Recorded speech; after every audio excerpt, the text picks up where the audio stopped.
السلام علیکم معزز دوستو، حیات الحیوان میں علامہ محمد بن موسیٰ حضرت عیسیٰ علیہ السلام کے دور کے ایک دلچسپ اور حیرت انگیز واقعے کا ذکر کرتے ہوئے فرماتے ہیں، حضرت عیسیٰ علیہ السلام کی خدمت میں حاضر ہوا اور عرض کیا کہ یا نبی اللہ، میں آپ کی صحبت میں رہنا چاہتا ہوں۔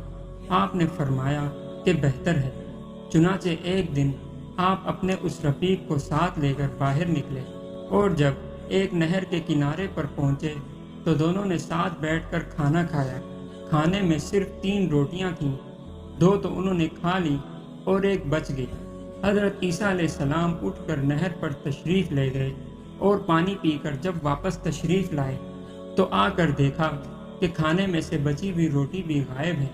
آپ نے اپنے اس رفیق سے دریافت فرمایا کہ وہ تیسری روٹی کہاں گئی؟ تو اس نے جواب دیا کہ مجھے معلوم نہیں۔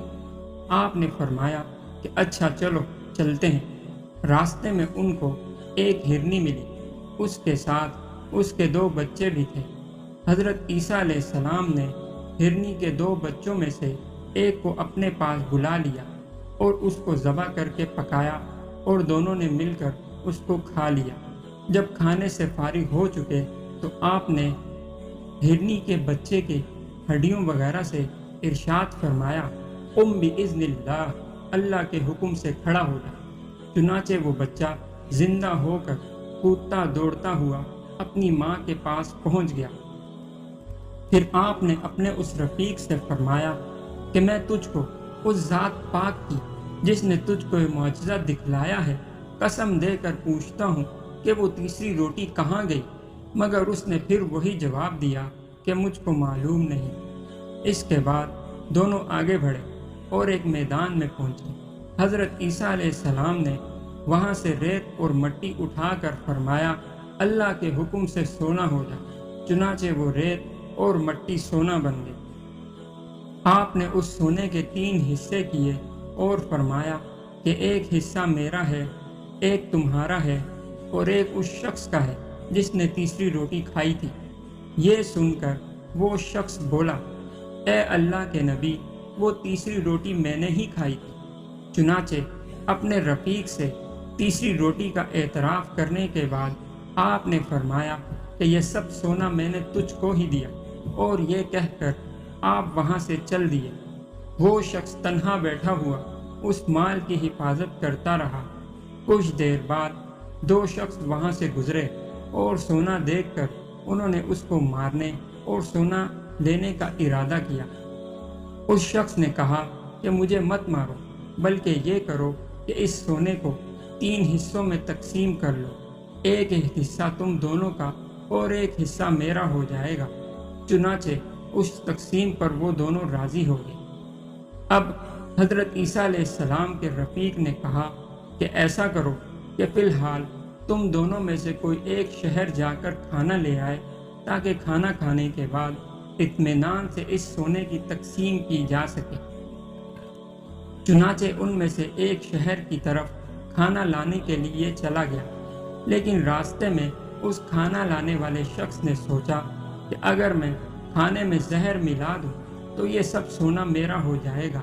چنانچہ اس نے کھانے میں زہر ملا دیا اور کھانا لے کر ان کے پاس پہنچا، لیکن یہ دونوں شخص اس کے آنے سے پہلے ہی آپس میں مشورہ کر چکے تھے کہ کھانا لانے والے کو آتے ہی مار ڈالا جائے تاکہ یہ سونا ہم آپس میں تقسیم کر لیں۔ چنانچہ جیسے ہی یہ تیسرا شخص کھانا لے کر پہنچا تو دونوں نے مل کر اس کو مار ڈالا، اور اس کو مارنے کے بعد اطمینان سے کھانا کھانے بیٹھے تاکہ کھانا کھانے کے بعد سونا آدھا آدھا تقسیم کر لیا جائے۔ لیکن کھانا زہر آلود تھا، جس کی وجہ سے دونوں کھانا کھاتے ہی مر گئے اور مال جوں کا توں رکھا رہا۔ اتفاقاً حضرت عیسیٰ علیہ السلام کا پھر سے اس جگہ سے گزر ہوا۔ جب آپ نے یہ منظر دیکھا تو اپنے اصحاب سے مخاطب ہو کر فرمایا کہ یہ دنیا ہے اور دنیا داروں کے ساتھ یہ ایسا ہی معاملہ کرتی ہے، لہٰذا تم اس سے بچتے رہو۔ محترم دوستو، حضرت عیسیٰ علیہ السلام کے اس رفیق نے آپ کے ساتھ رہتے ہوئے بھی اپنی بری عادت سے اجتناب نہیں کیا اور اتنی اچھی صحبت کا بھی فائدہ نہیں اٹھایا، اور اسی بری عادت نے اس کی جان لے لی۔ ساتھ ہی ساتھ دوسرے 2 افراد نے بھی اسی کی طرح لالچ کا راستہ اختیار کیا اور اس سے سونا ہتھیانے کی کوشش کی۔ البتہ پھر صلح صفائی ہو گئی، لیکن چونکہ ان کے دل میں چور تھا، چنانچہ ان کے ہاتھوں کا کیا ان کے سامنے آیا اور ایک دوسرے کے خلاف قتل کی منصوبہ بندی کرنے لگے۔ انجام کار لالچی دنیا ان کی آنکھوں کے سامنے دھری کی دھری رہ گئی اور موت نے انہیں اپنے وحشت ناک پنجے میں جکڑ لیا۔ پھر جب حضرت عیسیٰ علیہ السلام کا اپنے اصحاب کے ساتھ وہاں سے گزر ہوا تو وہ سنہری جملے ارشاد فرمائے جو رہتی دنیا تک قابل ستائش ہیں۔ فرمایا، یہ دنیا ہے اور دنیا داروں کے ساتھ یہ ایسا ہی معاملہ کرتی ہے، لہذا اس سے بچتے رہنا۔